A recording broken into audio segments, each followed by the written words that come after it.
பொறாமைக்காரன் தான் வாழவும் மாட்டான், பிறரை வாழ விடவும் மாட்டான். இதுதான் பொறாமைக்காரனுடைய ஒரு அடிப்படை எழுதப்படாத ஒரு விதி, தியரி. அதாவது பொறாமை என்று வந்துவிட்டால் அது நமக்கு கொடுக்கிற மிகப்பெரிய ஒரு தண்டனை. அடுத்தவனுடைய வளர்ச்சியை பார்த்து அடுத்தவன் முன்னேறான், அடுத்தவன் நல்லா வாழ்றான், அடுத்தவன் இப்படி செய்யறான் அப்படி செய்யறான், நாம் முன்னேறாமல் நமக்கு நாம் தண்டனையை கொடுத்து அதே இடத்துல வைத்திருக்கிற மிக மோசமான ஒரு தண்டனை தான் பொறாமை.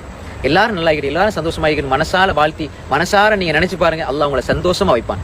யாரை பார்த்தாலும் பொறாம, என்ன செஞ்சாலும் பொறாம, அவன் முன்னேறது பொறாம, இவன் வீடு கட்டுறது பொறாம, அவன் வாகனம் வாங்குறது பொறாம, இவன் காணி வாங்குறது பொறாம, இவன் நிலம் வாங்குறது பொறாம, அவன் புள்ள படிக்கிறது பொறாம, இப்படி எல்லாம் பார்த்து இருந்தால் இவன் முன்னேற மாட்டான்.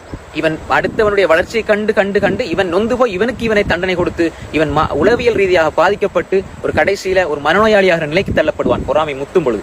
எனவே பொறாமை என்பது ஒரு முஸ்லீமிடம் இருக்கவே கூடாத ஒரு பண்பு. அது இருந்தால் நிம்மதியாக வாழ முடியாது. நிம்மதியாக வாழ வேண்டும் என்றால் எல்லோருக்கும் நல்லது நினையுங்கள், அல்லாஹ் உங்களுக்கு நல்லதை தருவான்.